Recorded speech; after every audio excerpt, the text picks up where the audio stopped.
नमस्ते दोस्तों, आज अपन पढ़ेंगे डी ब्लॉक। मैं निशा फाउंडेशन से भीमाराम टोडावत आपके सामने लेके आया हूँ डी ब्लॉक।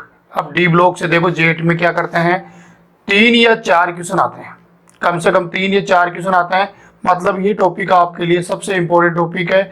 कुल मिलाकर के ये 12 नंबर से लेकर के 16 नंबर तक है। और मैं आशा करता हूँ कि आप सब बढ़िया होंगे। कोरोना वायरस के चक्कर में अपन लाइव क्लासेस लेके आ रहे हैं, तो उसके लिए देखो आपके सामने डी ब्लॉक लेके आए हैं। अब आपके सामने डी ब्लॉक में देखो क्या होगा, इसके डी ब्लॉक के कम से कम 5 या 6 जो क्लास होगी, उसमें पहली क्लास लेके आए अपन D block elements. D block elements की बात करें तो इसमें जेट 2020 में कम से कम 3 या 4 क्वेश्चन आते हैं, और 5 आ जाए तो आपकी खुशी की बात है। 3 या 4 क्वेश्चन आते हैं ना। तो उसमें पहला है आपका पॉइंट क्या है, डी ब्लॉक तत्व किसे कहते हैं। डी ब्लॉक तत्व किसे कहते हैं कि वे तत्व जिनका अंतिम इलेक्ट्रॉन डी कक्षक में भरा जाता है, उसे डी ब्लॉक के तत्व कहते हैं। समझ में आई बात कि वे तत्व है जिनके, या वे तत्व कह दो या वे परमाणु कह दो, कि जिनका अंतिम इलेक्ट्रॉन लास्ट का इलेक्ट्रॉन कौन से कक्षक में भरा जाता है, डी कक्षक में भरा जाता है, उसे डी ब्लॉक तत्व कहते हैं। आप सभी को पता होगा कि प्यारे बच्चों, डी ब्लॉक में 1 से लेकर के 10 इलेक्ट्रॉन भर सकते हैं अपन। डी ब्लॉक में कितने भर सकते हो, 1 से लेकर के 10। तो वे तत्व जिनका अंतिम इलेक्ट्रॉन डी कक्षक में भरा जाता है, उसे डी ब्लॉक तत्व कहते हैं। ठीक है, इसमें अब बात करते हैं डी ब्लॉक कहाँ पाया जाता है आवर्त सारणी में। डी ब्लॉक एस व पी ब्लॉक के मध्य पाया जाता है।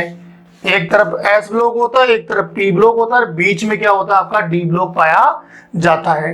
अब बात आती है डी ब्लॉक में। देखो डी ब्लॉक आवर्त सारणी में कौन से वर्ग से स्टार्ट होता है और कौन से वर्ग तक पाया जाता है। तो आवर्त सारणी में डी ब्लॉक वर्ग 3 से लेकर के वर्ग 12 तक पाया जाता है। वर्ग 3 से लेकर वर्ग 12 तक पाया जाता है। डी ब्लॉक में 4 संक्रमण श्रेणियां होती है। कितनी होती है, डी ब्लॉक में 4 संक्रमण श्रेणियां होती है। कितनी संक्रमण श्रेणियां बेटा, 4। और प्रत्येक संक्रमण श्रेणी में कितने तत्व पाए जाते हैं, 10 तत्व है। तो डी ब्लॉक में 4 श्रेणियां होती है, ऐसे है ना, इधर से जैसे 4 श्रेणियां होगी। 4 एक श्रेणी में मान लो 10 तत्व है, तो 4 में कितने हो गए, 40 तत्व हो गए टोटल। तो डी ब्लॉक में कुल तत्व कितने पाए जाते हैं, 40 तत्व पाए जाते हैं। कोई आपको पूछ ले कि डी ब्लॉक में, मैं एक बार जेट में क्वेश्चन भी आया था कि डी ब्लॉक में प्रत्येक संक्रमण श्रेणी में या एक संक्रमण श्रेणी में कितने तत्व पाए जाते हैं, 10। तो 4 श्रेणियों में कितने हो गए, 40। अब आपको क्वेश्चन पूछ ले कि डी ब्लॉक में कुल कितने तत्व पाए जाते हैं। तो डी ब्लॉक में कितने पाए जाते हैं बेटा, डी ब्लॉक में 40 तत्व पाए जाते हैं। 40 में से 36 संक्रमण तत्व होते हैं। कितने होते हैं बेटा, 36 संक्रमण तत्व होते हैं। और 4 तत्व क्या होते हैं, असंक्रमण होते हैं। 36 संक्रमण और 4 क्या होते हैं, असंक्रमण तत्व होते हैं। इनके बारे में आगे पढ़ेंगे कि संक्रमण तत्व कौन से होते हैं और असंक्रमण तत्व कौन से होते हैं। अब असंक्रमण तत्व की बात करें तो जिंक, कैडमियम, मरकरी और कॉपरनीशियम। जिंक, कैडमियम, मरकरी और कॉपरनीशियम की आपके क्या है, असंक्रमण तत्व है। तो इनको याद रखना, निम्न में से कौन से असंक्रमण तत्व, तो जिंक है, कैडमियम है, मरकरी है और कॉपरनीशियम है। और अब आपके सामने बात लेके आ रहा हूं मैं, संक्रमण तत्व है। संक्रमण तत्व क्या होता है, सुन लो एक बार, कि किसी भी परमाणु या किसी भी वे डी ब्लॉक के तत्व है तो डी ब्लॉक की, तो वे डी ब्लॉक के तत्व है जो परमाणु अवस्था की जगह आप कौन सी अवस्था भी ले सकते हो, मूल अवस्था भी ले सकते हो। परमाणु अवस्था या मूल अवस्था में, परमाणु अवस्था में या फिर सामान्य ऑक्सीजन अवस्था में, या तो परमाणु अवस्था या सामान्य ऑक्सीजन अवस्था में डी कक्षक क्या होना चाहिए आपका, अपूर्ण होता है। डी कक्षक क्या होता है बेटा, अपूर्ण होता है। ठीक है, तो संक्रमण तत्व क्या हो गए कि वे डी ब्लॉक के तत्व जो परमाणु अवस्था में या सामान्य ऑक्सीजन अवस्था में डी कक्षक क्या होते हैं, अपूर्ण होते हैं। तो उन्हें क्या कहते हैं बेटा, संक्रमण तत्व कहते हैं। अब बात करें संक्रमण तत्व की बात करें तो देखो विन्यास क्या होगा, डी संक्रमण तत्व का विन्यास होगा D1 से लेकर के D9 तक। D1 से D9 का मतलब जानते हो कि D1 भी आ गया, D2 भी आ गया, D3 भी आ गया, D4 भी आ गया, D जिसका 5 है वो भी होगा, D6 वाला भी होगा, D7 वाला भी होगा, D8 वाला भी होगा, D9, इनके बीच में ये सारे आ गए। D1 से D9 के बीच वाले सारे के सारे जिनमें विन्यास होता है वो कौन से तत्व कहलाते हैं? संक्रमण तत्व कहलाते हैं। इसके बाद में एक और देखो DD संक्रमण होता है, इनमें आगे आएगा। DD संक्रमण क्या होता है? तो इनमें DD संक्रमण पाया जाता है और इसमें कुल तत्व कितने आते हैं? 36 आते हैं। तो ये आपके संक्रमण तत्व हो गए। तो यहाँ तक कोई दिक्कत आई तो बात करना। चले अपन आगे, अब अपन पढ़ेंगे असंक्रमण तत्व। अब दूसरा पॉइंट क्या था? पहला पॉइंट था अपना संक्रमण तत्व, दूसरा पॉइंट है असंक्रमण तत्व। पहली बात आती है कि असंक्रमण तत्व कहते किसे? कि वे डी ब्लॉक के तत्व या वे डी ब्लॉक के परमाणु जो परमाणु अवस्था वह आएगा, यहां पहले में आया था या अब यहां क्या आ रहा है? वह परमाणु अवस्था हो या परमाणु अवस्था वह सामान्य ऑक्सीजन अवस्था में डी कक्षा क्या हो? पूर्ण पूरित हो। कहने का मतलब ये हो गया कि वे डी ब्लॉक के तत्व जो परमाणु अवस्था में वह सामान्य ऑक्सीजन अवस्था में डी कक्षा क्या हो? पूर्ण पूरित। पूर्ण पूरित का मतलब डी में पूरे विन्यास क्या हो? पूरा भरा हुआ हो। पूरा कब रहेगा? जब डी में कितने इलेक्ट्रॉन हो? 10 इलेक्ट्रॉन हो, अर्थात इसका विन्यास D10 होता है। इसका विन्यास कैसा होगा? D10 होगा। ठीक है, इसमें देखो एक बात और ध्यान रखनी है, इसमें DD संक्रमण नहीं होता है, जबकि संक्रमण तत्वों में DD संक्रमण पाया जाता है। और इसमें कुल तत्व कितने बेटा? कुल तत्व इसमें पाए जाते हैं। असंक्रमण तत्व 4 है। कौन कौन से? जिंक, Cd को मतलब कैडमियम, Hg को मरकरी और Cn को कॉपरनीशियम। ये 4 तत्व ऐसे हैं जो असंक्रमण तत्व हैं। अब बात आती है अपन इलेक्ट्रॉनिक विन्यास पढ़ते हैं। और इलेक्ट्रॉनिक विन्यास की बात करें तो एक पहला पॉइंट आता है, ये इंपॉर्टेंट क्वेश्चनों में से भी आता है जेट में, कि डी ब्लॉक का सामान्य इलेक्ट्रॉनिक विन्यास क्या होता है? कौन सा इलेक्ट्रॉनिक विन्यास पूछा है? डी ब्लॉक, जो पूरा डी ब्लॉक है उसका सामान्य इलेक्ट्रॉनिक विन्यास है N-1D। डी में कितने भर सकते हो? 1 से लेकर के 10 और NS 0 से 2 तक, मतलब 0 से 2 तक बढ़ सकते हो आप। कहने का मतलब देखो यहाँ ये बाह्यतम कोश है और ये जो अंदर का है, तो अंदर का कोश होता है उसे बोलते हैं उपांत्य कोश। ये बाह्यतम कोश हो गया और ये हो गया उपांत्य कोश। जब बाह्यतम कोश और उपांत्य कोश दोनों क्या हो? पूरित हो तो उसे डी ब्लॉक के तत्व कहते हैं। तो डी ब्लॉक का सामान्य इलेक्ट्रॉनिक विन्यास क्या हुआ?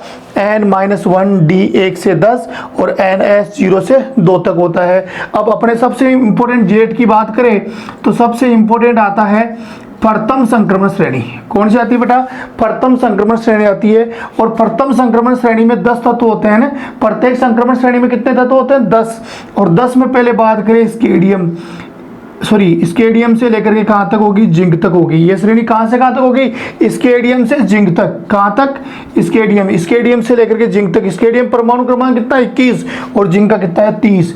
अब बात आती है यहां देखो एक और है अपने जेट में, प्रथम संक्रमण श्रेणी है, द्वितीय और तृतीय नहीं है और चतुर्थ भी नहीं है। तो प्रथम संक्रमण श्रेणी के बारे में पढ़ेंगे यहाँ। तो प्रथम संक्रमण श्रेणी का सामान्य इलेक्ट्रॉन विन्यास याद रखना, ये प्रथम संक्रमण श्रेणी का सामान्य इलेक्ट्रॉन विन्यास है और ये डी ब्लॉक का सामान्य इलेक्ट्रॉन विन्यास। यदि आपको डी ब्लॉक का सामान्य इलेक्ट्रॉन विन्यास पूछे तो ये लिख के आना है, और यदि प्रथम संक्रमण श्रेणी का सामान्य इलेक्ट्रॉन विन्यास पूछे तो क्या होगा? यहाँ N-1D 1 से 10 तक होगा, NS 1 से 2, वहां 0 से 2 था यहाँ देखो, और यहाँ कितना है? 1 से 2 तक है।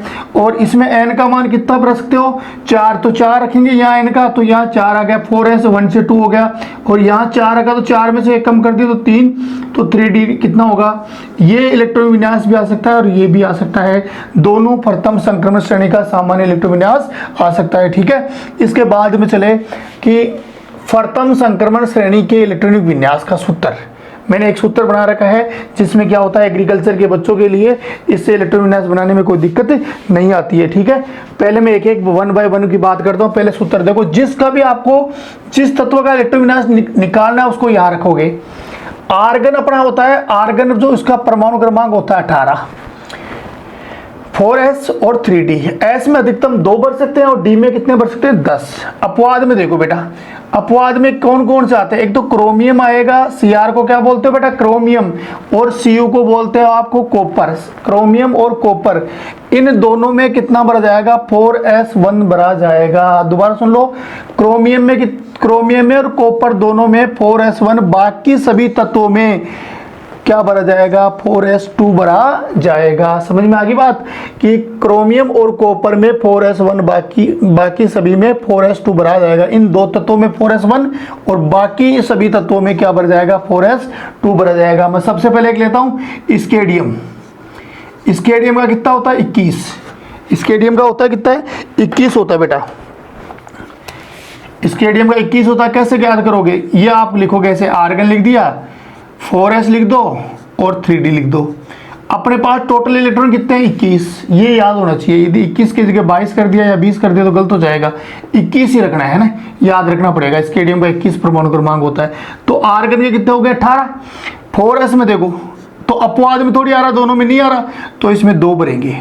तो 18 तो इसके आर्गन क्या होते हैं, 2 इसमें भर दिए, तो 18 और 2 कितने हो गए, 20। अब डी में कितने बच्चे अपने पास, टोटल 21 थे, 21 में 20 पूरे हो गए, तो बच्चे कितने, 1।